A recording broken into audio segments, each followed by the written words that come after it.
Hello everyone, you are welcome to Apex Learning. Apex Learning में आप सभी का स्वागत है। उम्मीद करता हूँ आप सब अच्छे होंगे और अपनी पढ़ाई अच्छे से कर रहे होंगे।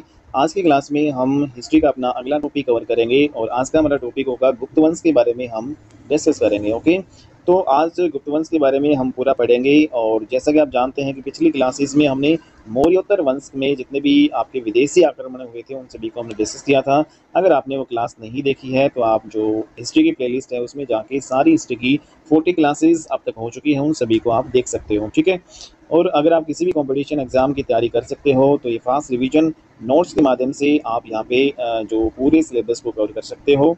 और यहाँ पर जो कंटेंट है आपका 0 टू हीरो है। और जैसे ही आपका ये थ्योरी बैच कंप्लीट होता है उसके बाद हम स्टार्ट करेंगे एमसीक्यू बैच। और एमसीक्यू बैच में जितने भी प्रीवियस ईयर क्वेश्चंस जो आपके हिस्ट्री से रिलेटेड हैं, जो डिफरेंट डिफरेंट एग्जाम्स में पूछे जाते हैं, उन सभी को भी हम डिस्कस करेंगे। ठीक है, तो अब आज की क्लास में हम स्टार्ट करते हैं अपना गुप्त वंश। लेकिन उससे पहले आप इस चैनल को जो है ज़्यादा से ज़्यादा शेयर कीजिएगा, लाइक कीजिएगा। चैनल को अगर आपने सब्सक्राइब नहीं किया है तो चैनल को सब्सक्राइब कर लीजिएगा। ओके, तो स्टार्ट करते हैं आज की हम क्लास। इसमें हम गुप्त वंश के बारे में पढ़ेंगे। तो सबसे पहला क्वेश्चन आपका यही बनता है कि गुप्त वंश के जो संस्थापक है वो कौन है। तो श्री गुप्त है, इन्होंने गुप्त वंश जो या गुप्त साम्राज्य की स्थापना की थी। ठीक है, काफ़ी बार एग्जाम्स में आया है और ये इंपॉर्टेंट क्वेश्चन है आपका। जो श्री गुप्त है जिन्होंने गुप्त वंश की स्थापना की थी और फिर बाद में इन्होंने जो है महाराजा महाराजा की उपाधि धारण की थी। इसके अलावा महाराजा की जो उपाधि इसके जो पुत्र ने भी धारण की थी, इसके पुत्र का नाम क्या था, घटोत्कच। तो इनका जो पुत्र है अगला उत्तराधिकारी बनता है घटोत्कच, और इन्होंने भी जो है महाराजा की उपाधि धारण की थी। लेकिन अगर हम बात करें कि गुप्त वंश का वास्तविक संस्थापक कौन है, ठीक है, हालांकि गुप्त वंश है उसके संस्थापक श्रीगुप्त हैं, लेकिन जो वास्तविक संस्थापक माने जाते हैं गुप्त वंश के वो चंद्रगुप्त प्रथम माने जाते हैं। ठीक है, और चंद्रगुप्त प्रथम है, ये 319 से लेकर 335 ईस्वी तक शासन करते हैं गुप्त काल में। ठीक है, तो इसके बारे में हम डिस्कस करने वाले हैं। अगले जो आपके चंद्रगुप्त जो है प्रथम, जो कि 319 ईस्वी में इन्होंने जो गुप्त संवत चलाया। ठीक है, तो यहाँ पे गुप्त संवत जो है किसके द्वारा चलाया जाता है, चंद्रगुप्त प्रथम के द्वारा। और कब चला जाता है, 319 ईस्वी में जो है गुप्त आपका ये स्टार्ट होता है। ओके, तो 319 ईस्वी में गुप्त संवत आपका चलाया जाता है। क्योंकि गुप्त संवत शुरू होता है तो गुप्त संवत आपका 319 ईस्वी से स्टार्ट होता है। ठीक है, तो ये आपको ध्यान में रखना है। इसलिए हम गुप्त काल की शुरुआत वास्तविक रूप से 319 ईस्वी से मानते हैं। तो गुप्त काल की वास्तविक रूप से जो शुरुआत होती है 319 ईस्वी से मानते हैं हम। चंद्रगुप्त प्रथम है, ये 319 से लेकर 300 आपका 35 तक ये शासन करते हैं। ठीक है, तो चंद्रगुप्त जो प्रथम है इन्होंने भी एक उपाधि धारण की जिसका नाम है महाराजाधिराज। तो महाराजाधिराज की उपाधि जो है किसने धारण की थी, चंद्रगुप्त प्रथम ने। और इन्होंने जो है एक राजकुमारी लिच्छवी जो है राजकुमारी कुमार देवी से विवाह किया। तो चंद्रगुप्त प्रथम ने विवाह किसके साथ किया था, लिच्छवी राजकुमारी कुमार देवी के साथ इन्होंने विवाह किया। और चंद्रगुप्त जो प्रथम है इसे प्रथम गुप्त शासक माना जाता है जिन्होंने चांदी के सिक्के चलवाए थे। तो वेरी वेरी इंपॉर्टेंट क्वेश्चन है आपका। तो गुप्त वंश का वो कौन सा शासक है जिन्होंने, या फिर वो कौन सा जो है शासक पहला हुआ है जिन्होंने चांदी के सिक्के चलवाए थे। तो सबसे पहले जो चांदी के सिक्के चंद्रगुप्त प्रथम ने चलवाए थे। ठीक है, और इनका जो टाइम पीरियड है 319 से लेकर 335 ईस्वी तक ये शासक रहते हैं। इसके बाद में चंद्रगुप्त जो प्रथम है उसके बाद में इसी का पुत्र होता है समुद्रगुप्त, जो अगला उत्तराधिकारी बनता है गुप्त वंश का। तो अब हम पढ़ेंगे समुद्रगुप्त के बारे में। समुद्रगुप्त ये आपके 335 से लेकर 375 ईस्वी तक शासन करते हैं। ठीक है, गुप्त वंश में। और इसे गुप्त साम्राज्य का सर्वाधिक पराक्रमी शासक माना जाता है। तो जो सर्वाधिक पराक्रमी शासक गुप्त वंश का या गुप्त साम्राज्य का वो किसे माना जाता है, समुद्रगुप्त को। और इसे सबसे इंपॉर्टेंट क्वेश्चन जो आपका ये पूछा जाता है काफ़ी एग्जाम्स में कि भारत का नेपोलियन किसे कहा जाता है। तो भारत का नेपोलियन चंद्रगुप्त जो आपके चंद्रगुप्त प्रथम है उसी के पुत्र समुद्रगुप्त को कहा जाता है। तो भारत का नेपोलियन किसे कहा जाता है, समुद्रगुप्त को कहा जाता है। क्यों कहा जाता है, क्योंकि आपने देखा होगा कि जिस प्रकार नेपोलियन जो बोनापार्ट था, जो फ्रांस का शासक हुआ करता था, वह फ्रांस में अपने सैन्य अभियानों के लिए काफ़ी ज़्यादा प्रसिद्ध था। बिल्कुल सेम जो है इसी तरह भारत में अपने सैन्य अभियानों के लिए कौन प्रसिद्ध था, समुद्रगुप्त जो है प्रसिद्ध था। इसलिए भारत का जो नेपोलियन किसे कहा जाता है, समुद्रगुप्त को कहा जाता है, क्योंकि अपने सैन्य अभियानों के लिए जो है काफ़ी ज़्यादा प्रसिद्ध था। ठीक है, नेपोलियन बोनापार्ट जो फ्रांस है उसी की तरह, इसलिए जो भारत के नेपोलियन किसे कहा जाता है, समुद्रगुप्त को कहा जाता है। एक इतिहासकार हैं जिनका नाम है विंसेंट ऑर्थर स्मिथ। इन्होंने भी जो है समुद्रगुप्त को भारत का नेपोलियन कहा है। वेरी वेरी इंपॉर्टेंट, किस इतिहासकार ने समुद्रगुप्त को भारत का नेपोलियन कहा है, तो आपका आंसर आएगा विंसेंट ऑर्थर स्मिथ।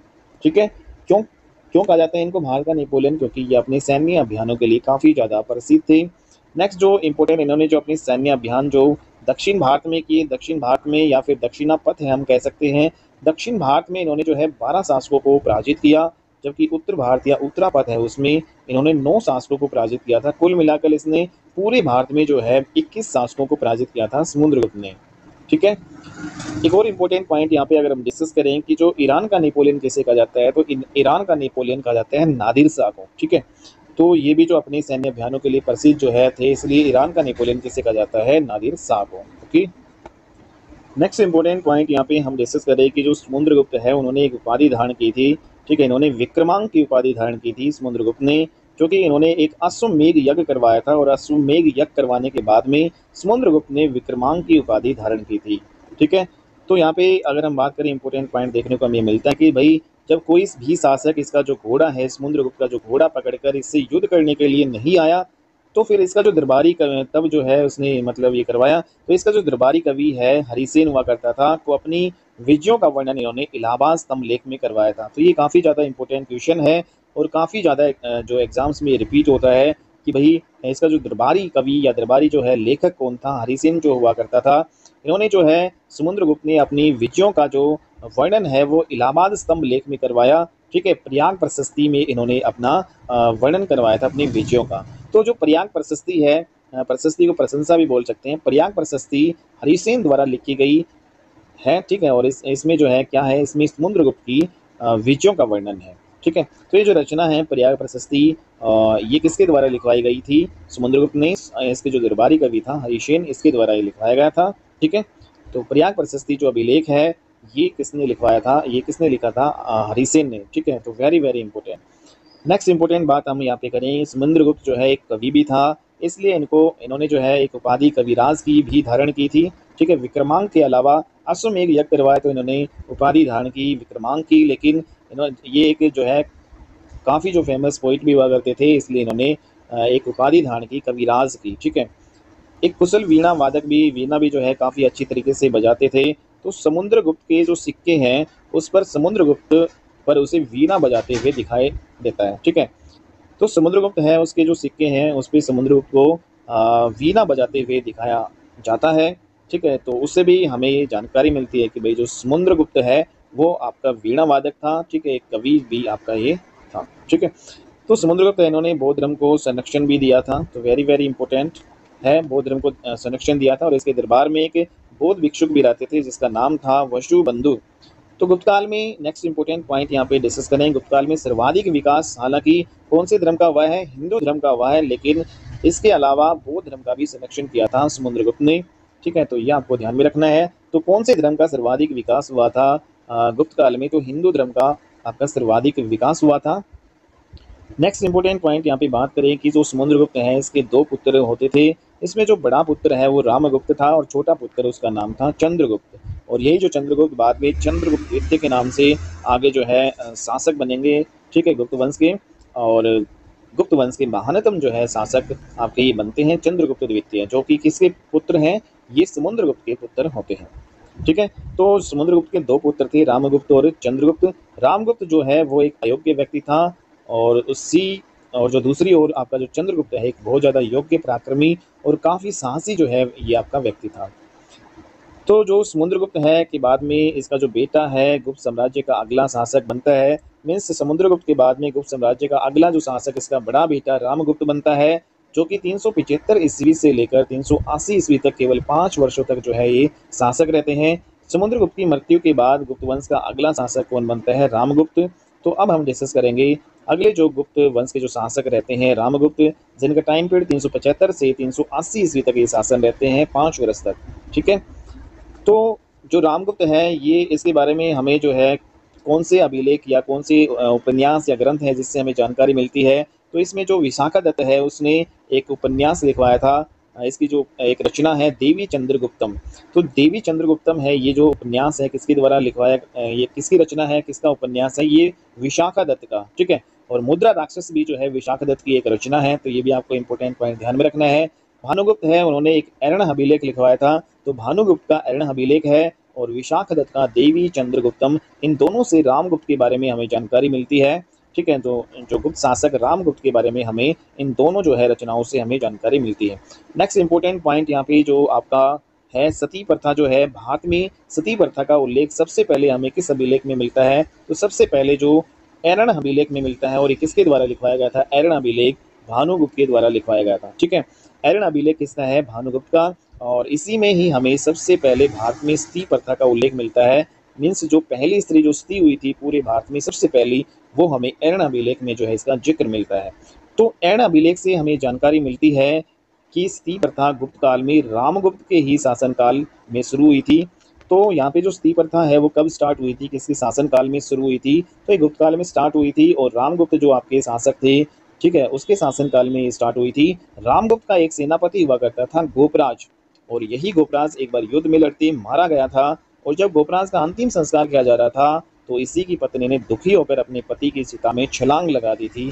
तो यही से हमें भारत में जो है प्रथम साक्ष्य मिलते हैं सती होने के। ठीक है, तो जो रामगुप्त का जो सेनापति है, गोपराज की पत्नी है, उसी को ही भारत में प्रथम सती माना जाता है। और ये जो है हमें इसका जिक्र हमें किसमें मिलता है? भानुगुप्त का एरण अभिलेख में इसका हमें जिक्र मिलता है। तो यहाँ पे अगर हम बात करें, यही जो गोपराज की पत्नी इतिहास की पहली सती मानी जाती है, तो ये इंपॉर्टेंट पॉइंट आपको ध्यान में रखना है। गोपराज कौन था? ये आपका जो रामगुप्त है उसका सेनापति हुआ करता था। ठीक है, नेक्स्ट जो इम्पोर्टेंट पॉइंट अगर हम सती प्रथा से रिलेटेड जो है यहीं पे देखें, तो ये तो हमें पता चलेगा कि जो रामगुप्त है उसी का ही आपका जो ये सेनापति गोपराज होता था, उसकी पत्नी भारत की पहली सती मानी जाती है। लेकिन इस सती प्रथा को जो है रोकना जो सबसे पहले जो रोकने की शुरुआत जो है किसने की थी? मोहम्मद बिन तुगलक ने आपने यहाँ पे की थी। तो इम्पोर्टेंट पॉइंट है, मोहम्मद बिन तुगलक ही वो पहला शासक था जिसने भारत में सबसे पहले सती प्रथा को रोकना शुरू किया था। हालांकि जो है इसने शुरू किया था, लेकिन प्रतिबंध ये नहीं कर पाया था। लेकिन शुरू जो है रोकना शुरू करने वाला सबसे पहला जो व्यक्ति मोहम्मद बिन तुगलक जो है माने जाते हैं। इसके अलावा जो फिरोज शाह तुगलक होते हैं, फिरोज शाह तुगलक भारत में सबसे पहले सती प्रथा पर प्रतिबंध करने वाले आपके ये माने जाते हैं। ठीक है, तो सती प्रथा पर सबसे पहले प्रतिबंध किसने किया था? फिरोज शाह तुगलक ने। और सती प्रथा को रोकने का प्रयास सबसे पहले किसने किया था? मोहम्मद बिन तुगलक ने किया था। ये आपको ध्यान में रखना। हालांकि जो है पूरी तरीके से जो सती प्रथा का अंत है वो 1829 ईस्वी में हो जाता है। किसके सहयोग से? लॉर्ड विलियम बेंटिंग के द्वारा। और इसमें योगदान देते हैं आपके राजा राम मोहन राय। तो लॉर्ड विलियम बेंटिंग और राजा राम मोहन राय के सहयोग से सती प्रथा का भारत से जो अंत कब होता है? 1829 ईस्वी में आपका ये हो जाता है। ठीक है, तो ये वेरी वेरी इंपॉर्टेंट क्वेश्चन है, काफ़ी बार एग्जाम्स में ये आपके पूछे जाते हैं। नेक्स्ट यहाँ पे अगर हम बात करें कि देवी चंद्रगुप्तम, जो कि आपकी विशाखादत्त की ये उपन्यास है, तो देवी चंद्रगुप्तम विशाखादत्त का जो उपन्यास है, इसी से ही हमें जानकारी मिलती है कि रामगुप्त है एक बेहद डरपोक और अयोग्य शासक था। इसी की पत्नी होती थी एक ध्रुव देवी। ठीक है, रामगुप्त की पत्नी क्या थी? एक ध्रुव देवी। तो जो इसके भाई चंद्रगुप्त से प्रेम किया करती थी। ठीक है, तो आपस में दो भाई थे, समुद्रगुप्त के दो बेटे थे, रामगुप्त और चंद्रगुप्त। तो रामगुप्त है उसकी पत्नी हुआ करती थी ध्रुव देवी। तो ध्रुव देवी जो है इसके भाई चंद्रगुप्त से प्रेम किया करती थी। तो यहाँ पे एक इंटरेस्टिंग जो आपकी स्टोरी है, स्टोरी क्या है कि भाई, क्योंकि जो गुप्त वंश का जो शासक रामगुप्त है वो काफ़ी बड़ा बड़ा था। ठीक है, मतलब दोनों भाइयों में से बड़ा था, इसलिए ध्रुव देवी का जो विवाह है वो रामगुप्त के साथ कर दिया जाता है।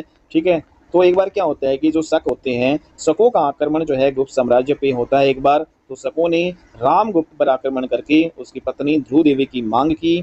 तो रामगुप्त है वो डरपोक था, अयोग्य शासक था, इसलिए उसने अपनी पत्नी को सौंपने के लिए वो तैयार हो गया था। तो शकों को अपनी जो पत्नी उसने सौंप दी थी। ठीक है, लेकिन ये जो बात है वो चंद्रगुप्त को अच्छी नहीं लगी, इसलिए शकों से लड़ाई करके शकों को पराजित किया और अपने ही बड़े भाई रामगुप्त की हत्या की चंद्रगुप्त ने। ठीक है, और रामगुप्त की पत्नी जो ध्रुव देवी होती थी उससे विवाह किया। ठीक है, तो इस प्रकार जो चंद्रगुप्त है इन शकों को पराजित करता है और रामगुप्त की हत्या करके ध्रुव देवी से विवाह कर लेते हैं। तो यही जो है चंद्रगुप्त द्वितीय के नाम से अगले गुप्त वंश के जो शासक बनते हैं। तो गुप्त वंश का अगला जो शासक जो है रामगुप्त के बाद कौन बनते हैं? इसका छोटा भाई रामगुप्त का चंद्रगुप्त द्वितीय। ये जो 380 से लेकर 413 ईस्वी तक आपके ये रहते हैं। ठीक है, शासक। और ये गुप्त वंश का सबसे महान शासक माना जाता है। तो वेरी वेरी इंपॉर्टेंट क्वेश्चन है, गुप्त वंश का सबसे महान शासक किसे कहा जाता है? तो चंद्रगुप्त द्वितीय है। ठीक है, जिन्होंने शकों का भी जो है अंत किया था। तो ये भारत के इतिहास का प्रथम शासक था जिसने अपने दरबार में नवरत्न रखे थे। तो चंद्रगुप्त द्वितीय ही पहला जो है शासक था भारत का जिसने अपने दरबार में 9 रत्न रखे। और इसके जो है 9 रत्न कौन से हैं वो हम आगे पढ़ेंगे। उससे पहले हम जान लेते हैं कि जो शिवाजी महाराज होते थे उसके दरबार में भी अष्टप्रधान होते थे। जिस जिस तरीके से चंद्रगुप्त द्वितीय के 9 रत्न थे उसी प्रकार शिवाजी के दरबार में भी अष्टप्रधान होते थे। ठीक है। और कृष्ण देव राय है उसके दरबार में अष्ट दिग्गज होते थे। और जहांगीर है ने अपने दरबार में अष्ट छाप रखे थे। ठीक है। तो ये जो इंपॉर्टेंट नोट्स भी आपको ध्यान में रखने हैं। नेक्स्ट यहाँ पे देखते हैं कि जो चंद्रगुप्त द्वितीय है उसके 9 रत्नों में से कौन कौन से जो है उसके 9 रत्न थे। तो इन 9 रत्नों के बारे में हम डिस्कस कर लेते हैं। ठीक है। तो सबसे पहला जो आपका चंद्रगुप्त द्वितीय का जो पहला जो नवरत्न में से एक है अमर सिंह। अमर सिंह क्या कौन था? ये एक महान कवि और संस्कृत का कोषागार था। ठीक है। मीन्स ये वोकेबलरी लिखता था। जो वोकेबलरी होती है ना आपकी कोषागार, जो संस्कृत भाषा की वोकेबलरी कह सकते हैं। तो इसी के द्वारा संस्कृत भाषा की वोकेबलरी जिसको अमर कोश के नाम से जाना जाता था। तो संस्कृत भाषा की जो वोकेबलरी थी अमर कोश के नाम से एक बुक लिखी थी किसने? अमर सिंह ने। ठीक है। तो ये कौन था अमर सिंह? ये चंद्रगुप्त द्वितीय के 9 रत्नों में से एक था, जो एक महान जो है पोइट था, एक महान कवि था संस्कृत का। दूसरा जो 9 रत्न में से एक माना जाता है धन्वंतरी। धन्वंतरी ये गुप्त काल का एक महान चिकित्सक हुआ करता था, एक महान जो आपका ये डॉक्टर हुआ करता था भाई। ठीक है।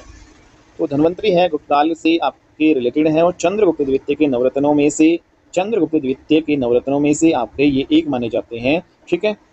हालांकि जो कनिष्क जो आपके जो राजा थे, ठीक है, तो कनिष्क के दरबार में महान जो चिकित्सक कौन हुआ करता था? तो ये चरक। ठीक है। ये आपको ये भी ध्यान में रखना है। चरक है वो कनिष्क के दरबार में आपके महान चिकित्सक होते थे। लेकिन जो चंद्रगुप्त द्वितीय के शासनकाल में आपके जो महान चिकित्सक कौन रहे हैं? धन्वंतरी। ये आपको ध्यान में रखना है। कालिदास भी चंद्रगुप्त द्वितीय के नवरत्नों में से एक थे। तो कालिदास एक महान कवि और नाटककार थे। इसके अलावा चंद्रगुप्त द्वितीय के नवरत्नों में से एक आपके हरिसेन भी रहे हैं। और ये एक महान जो है महान कवि थे। और चंद्रगुप्त द्वितीय के महान दरबारी लेखक आपके ये थे। ठीक है। तो वेरी वेरी इंपॉर्टेंट क्वेश्चन है। इसके अलावा अगर हम यहाँ पे देखें जो आपके हरिसेन है तो समुद्रगुप्त द्वारा लिखवाई गई इलाहाबाद स्तंभ लेख में प्रयाग प्रशस्ति ये जो है वह हरिसेन द्वारा लिखी गई थी। ठीक है। तो हरिसेन कौन था? हरिसेन चंद्रगुप्त द्वितीय का एक दरबारी कवि था। ठीक है। महान कवि था। ओके। लेकिन इसी जो हरिसेन ने समुद्रगुप्त ने जो इलाहाबाद स्तंभ लेख में प्रयाग प्रशस्ति जो लिखवाई थी वो जो है इसी के द्वारा जो है लिखवाई गई थी, हरिसेन के द्वारा। नेक्स्ट जो इंपॉर्टेंट जो नवरत्नों में से एक है छपणक। ये गुप्त काल का एक महान ज्योतिषी हुआ करता था, एक महान एस्ट्रोलॉजर था। ठीक है। शंकु ये गुप्त काल का एक महान स्थापत्यकार आर्किटेक्चर था। ठीक है। और जो वराहमिहिर ये भी चंद्रगुप्त द्वितीय के नवरत्नों में से एक था। वराहमिहिर कौन था? ये एक महान खगोल शास्त्री था, एक महान एस्ट्रोनॉमर जो है ये था। ठीक है। वर रुचि ये एक महान संस्कृत के विद्वान थे। और बेताल भट्ट जो है भी चंद्रगुप्त द्वितीय के नवरत्नों में से एक थे। ये गुप्त काल के एक महान जादूगर हुआ करते थे। ठीक है। नेक्स्ट इंपॉर्टेंट पॉइंट यहाँ पे हम देखें चंद्रगुप्त द्वितीय जो कि गुप्त वंश के सबसे महान जो है महानतम जो है शासक आपके ये हुए हैं। और इसी के शासनकाल में 399 ईस्वी में चीनी यात्री एक आते हैं जिसका नाम होता है फाहियान। तो फाहियान जो है चीनी यात्री 399 ईस्वी में चंद्रगुप्त द्वितीय के ही शासनकाल में आते हैं। काफ़ी ज़्यादा इंपॉर्टेंट क्वेश्चन, काफ़ी ज़्यादा रिपीटेड क्वेश्चन आपका एग्जाम में आपको देखने को मिलता है। ठीक है। तो फाहियान जो है चीनी यात्री किसके शासनकाल में भारत आते हैं? चंद्रगुप्त द्वितीय के शासनकाल में आते हैं। कब आते हैं? 399 ईस्वी में। और ये भारत में जो है 15 वर्षों तक रहते हैं। 399 ईस्वी से लेकर 414 ईस्वी तक ये भारत में रहते हैं। और इसी के शासनकाल में हिंदू धर्म का मीन्स जो आपका वैष्णव धर्म और जो भागवत धर्म है उसका सबसे ज़्यादा विकास हुआ था। इसलिए इसने परम भागवत की उपाधि धारण की थी। तो चंद्रगुप्त द्वितीय है उसी के शासनकाल में सबसे ज़्यादा हिंदू धर्म का विकास हुआ था। हिंदू धर्म में आपकी वैष्णव धर्म भागवत धर्म इनका सबसे ज़्यादा विकास हुआ था। इसलिए इन्होंने जो है परम भागवत की उपाधि धारण की थी। तो परम भागवत की उपाधि किस गुप्त वंश के शासक ने धारण की थी? तो चंद्रगुप्त आपके द्वितीय आपके ही आएंगे। ठीक है। नेक्स्ट जो इंपॉर्टेंट यहाँ पे काम जो चंद्रगुप्त द्वितीय है उन्होंने क्या किया था? इन्होंने जो है रुद्रसेन तृतीय नाम के एक व्यक्ति होते थे। तो रुद्रसेन तृतीय पर आक्रमण कर उसकी हत्या की और भारत में जो है शक वंश का अंत किया। तो भारत में शक वंश का अंत करने वाले कौन थे? ये आपके चंद्रगुप्त द्वितीय ही थे, जिन्होंने रुद्रसेन तृतीय जो आपके शक वंश के जो अंतिम शासक ये माने जाते हैं। ठीक है। इसकी हत्या करके शकों का जो है भारत से विनाश किया, भारत से जो है अंत किया और इसने विक्रमादित्य की उपाधि धारण की। ठीक है। तो चंद्रगुप्त द्वितीय है उन्होंने विक्रमादित्य की उपाधि धारण की थी। और भारत में विक्रमादित्य की उपाधि धारण करने वाला प्रथम शासक जो है कौन था? यही आपके चंद्रगुप्त द्वितीय थे। तो वेरी वेरी इंपॉर्टेंट क्वेश्चन आपका ये है, काफ़ी ज़्यादा रिपीटेड क्वेश्चन आपका एग्जाम में, मोस्ट फेमस क्वेश्चन है आपका। भारत में विक्रमादित्य की उपाधि धारण करने वाले प्रथम जो है राजा या प्रथम शासक कौन थे? चंद्रगुप्त द्वितीय ही थे। ठीक है, और इन्होंने जो है शकों का विनाश करके ही चंद्रगुप्त द्वितीय की उपाधि धारण की थी। हालांकि जो है भारत में विक्रमादित्य की उपाधि धारण करने वाले जो आपके अंतिम शासक की बात करें तो भारत में विक्रमादित्य की उपाधि धारण करने वाले अंतिम शासक आपके 14वें, तो 14 ऐसे शासक हुए हैं भारत में जिन्होंने विक्रमादित्य की उपाधि धारण की है। तो भारत में विक्रमादित्य की उपाधि धारण करने वाला अंतिम शासक कौन था? ये आपका हेमू था। ठीक है, और प्रथम शासक कौन था? चंद्रगुप्त द्वितीय। तो दोनों ही इंपॉर्टेंट क्वेश्चन है आपके ये हैं। नेक्स्ट इंपॉर्टेंट क्वेश्चन यहाँ पे अगर हम डिस्कस करें कि भाई वैदिक काल में रचित 4 वेदों को लिपिबद्ध करने का काम गुप्त काल में ही किया गया, संस्कृत भाषा में ये आपका किया गया। तो जो आपके वेद होते थे पहले श्रुति के आधार पर मतलब सुन के उनको याद या कंठस्थ किया जाता था, लेकिन इनको जो लिपिबद्ध जो है ये गुप्त काल में ही किया गया था। और ये आपका किस भाषा में लिपिबद्ध किया गया? संस्कृत भाषा में वेदों को लिपिबद्ध किया गया। ठीक है, नेक्स्ट यहाँ पे अगर हम बात करें कि जो गुप्त काल में भारत का प्रथम मंदिर बना और वो कौन सा मंदिर आपका था? दशावतार मंदिर, जो कि देवगढ़ झांसी में आपका ये पड़ता है। ठीक है, तो वेरी वेरी इंपॉर्टेंट क्वेश्चन आपका ये बनेगा। जो दशावतार मंदिर ये भारत का प्रथम मंदिर था और ये कहाँ पे है? देवगढ़ झांसी में। और ये कब बना था? ये गुप्त काल में आपका ये बना था। ठीक है, फिर नेक्स्ट इंपॉर्टेंट यहाँ पे बात करें कि जो आपका चंद्रगुप्त द्वितीय है उसी का पुत्र फिर उसका जो गुप्त वंश का अगला उत्तराधिकारी बनता है और इसके पुत्र का नाम क्या था? कुमारगुप्त। तो चंद्रगुप्त द्वितीय के पुत्र का नाम था कुमारगुप्त, यही गुप्त वंश के अगले शासक बनते हैं। और 413 से लेकर 454 ईस्वी तक कुल मिलाकर यहाँ पे अगर हम बात करें तो कुल मिलाकर यहाँ पे 41 ईयर्स तक ये आपके शासन करते हैं गुप्त वंश में कुमारगुप्त। कुमारगुप्त से इंपॉर्टेंट क्वेश्चन आपके बनते हैं एग्जाम में कि भाई 413 ईस्वी में इन्होंने नालंदा विश्वविद्यालय की स्थापना की और ये नालंदा विश्वविद्यालय भारत वर्तमान जो भारत हमारा है आज प्रेजेंट में उसका सबसे प्राचीन विश्वविद्यालय आपका ये कहलाता है। तो वर्तमान भारत का सबसे प्राचीन विश्वविद्यालय नालंदा विश्वविद्यालय है और इसकी स्थापना किसने की थी? इसकी स्थापना 413 ईस्वी में कुमारगुप्त ने आपको यहाँ पे की थी। ठीक है, लेकिन अगर हम बात करें कि भारत का जो है सबसे पुराना विश्वविद्यालय कौन सा था, तो सबसे पुराना विश्वविद्यालय हमारा तक्षशिला है। हालांकि तक्षशिला आज जो आपका प्रेजेंट में भारत में नहीं है, ये पाकिस्तान में है। लेकिन प्रेजेंट भारत की बात करें, वर्तमान भारत की बात करें तो वर्तमान भारत का सबसे पुराना जो आपका विश्वविद्यालय या यूनिवर्सिटी है वो नालंदा विश्वविद्यालय आपकी ये है। ठीक है, तो नालंदा विश्वविद्यालय बौद्ध शिक्षा के लिए सबसे ज़्यादा फेमस थी। बौद्ध शिक्षा यहाँ पे दी जाती थी। सबसे ज़्यादा जो है फेमस ये नालंदा विश्वविद्यालय बौद्ध शिक्षा ग्रहण करने के लिए हुआ करता था, इसलिए इसे ऑक्सफोर्ड ऑफ महायान बौद्धा कहा जाता था। तो किसे ऑक्सफोर्ड ऑफ महायान बौद्धा कहा जाता था? तो जो ये नालंदा विश्वविद्यालय है इसी को ही ऑक्सफोर्ड ऑफ महायान बौद्धा कहा जाता था। एक इंपॉर्टेंट पॉइंट आपका ये आता है इस रिलेटेड कि जो नालंदा विश्वविद्यालय है इसको नष्ट करवा दिया था एक शासक ने, तो वो कौन था? मोहम्मद बिन बख्तियार खिलजी। मोहम्मद बिन बख्तियार खिलजी ही वो शासक था जिसने नालंदा विश्वविद्यालय को नष्ट करवा दिया था। ठीक है, नेक्स्ट इंपॉर्टेंट पॉइंट यहाँ पे डिस्कस करें कि जो गुप्त है उन्होंने महेंद्र द्वितीय की उपाधि धारण की। तो कुमारगुप्त है उन्होंने कौन सी उपाधि धारण की? महेंद्र द्वितीय। गुप्त काल के जो सर्वाधिक अभिलेख है वो आपके कुमारगुप्त के ही प्राप्त होते हैं। तो गुप्त काल में जो सबसे ज़्यादा आपके अभिलेख मिलते हैं वो किसके हैं? कुमारगुप्त के। कुमारगुप्त का उत्तराधिकारी फिर इसका पुत्र बनता है स्कंदगुप्त। ओके, तो नेक्स्ट कुमारगुप्त के बाद में कौन आपके गुप्त वंश के अगले शासक बनते हैं? स्कंदगुप्त। ये 454 से लेकर 467 ईस्वी तक जो है आपके गुप्त वंश के शासक रहते हैं और गुप्त साम्राज्य का अंतिम महान शासक भी हम इनको कह सकते हैं।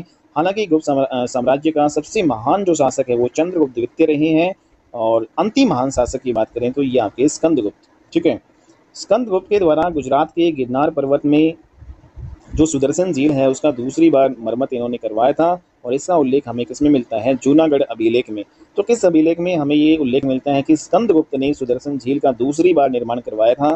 तो ये हमें जूनागढ़ अभिलेख में मिलता है और ये आपकी सुदर्शन झील गुजरात के गिरनार जो है पर्वत में आपकी ये स्थित है, ये आपको ध्यान में रखना है। जब इसने सुदर्शन झील की मरम्मत करवाई तो इसने चक्रपालित सन ऑफ पर्णदत्त जो सौराष्ट्र का जो गवर्नर है उसको नियुक्त किया। ठीक है, तो ये आपको ध्यान में रखना है। स्कंदगुप्त है यही इसी के शासनकाल में हूणों का या यूँ कहें कि म्लेच्छों का प्रथम आक्रमण हुआ था और जिसके शासक कौन थे उस टाइम? तोरमान। ठीक है, तो तोरमान को स्कंदगुप्त के द्वारा जो है पराजित किया गया था। तो वेरी वेरी इंपॉर्टेंट पॉइंट है आपका ये कि जो स्कंदगुप्त के शासनकाल में जो किसका आक्रमण होता था, जो विदेशी जो आक्रमणकारी हुणों का या मलेच्छों का आक्रमण होता है। और इसमें जो हुणों का जो आपका शासक रहते हैं तोरमान, तो इसी तोरमान जो को पराजित करते हैं स्कंदगुप्त, ठीक है। लेकिन जो स्कंदगुप्त के शासनकाल के बाद फिर जैसे स्कंदगुप्त के बाद में फिर अगले जो उत्तराधिकारी बनते हैं, तो स्कंदगुप्त के बाद में लगातार हुणों के आक्रमण होते रहे गुप्त साम्राज्य पे, और इसी वजह से गुप्त साम्राज्य की पावर है फिर धीरे धीरे कमजोर होने लगी और बहुत तेजी से फिर गुप्त साम्राज्य का पतन होने लगा, ठीक है।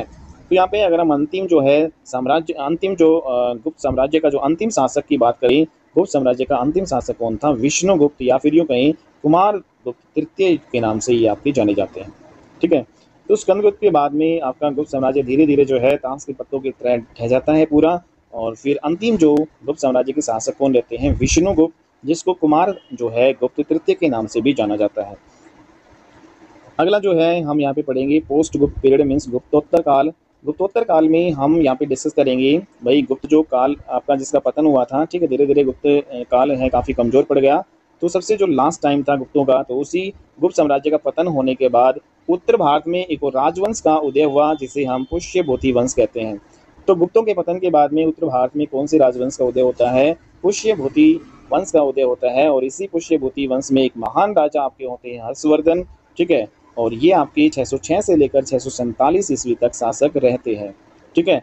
और जैसा कि अगर हम बात करें कि जो आपकी जो प्रभाकर वर्धन है, ठीक है, इसी के द्वारा आपका ये जो पुष्यभूति प्रभाकर वर्धन कौन थे? हर्षवर्धन के पिताजी थे, ठीक है। तो ये बाकी अगली क्लास में हम करेंगे। गुप्तोत्तर काल का जो ये आपका टॉपिक है अगली क्लास में हम इसको पढ़ेंगे, ठीक है। गुप्त वंश को हमने पूरा डिटेल में कर लिया है। आगे हम जो है हर्षवर्धन के बारे में पढ़ेंगे, पुष्यभूति वंश है उसके बारे में हम डिस्कस करेंगे। ओके, आज की क्लास में इतना ही। नेक्स्ट क्लास में मिलते हैं और अच्छी वीडियो के साथ। तब तक के लिए बाय एंड टेक केयर। और अगर आपने इस चैनल को सब्सक्राइब नहीं किया है तो आप इस चैनल को सब्सक्राइब कर लीजिएगा, क्योंकि यहाँ पे जो है जो कंटेंट है आपको बिल्कुल टॉप क्वालिटी का मिलेगा, ठीक है। और यहाँ पे जो थ्योरी के अलावा एमसीक्यू बेस भी आपके धीरे धीरे आएंगे, सभी क्लासेज आएंगी मैथ, रीजनिंग और इंग्लिश, हिंदी की, और आप यहाँ पे बिल्कुल फ्री ऑफ कॉस्ट तैयारी कर सकते हैं, ठीक है। तो मिलते हैं हम अपनी नेक्स्ट वीडियो में, तब तक के लिए बाय एंड टेक केयर।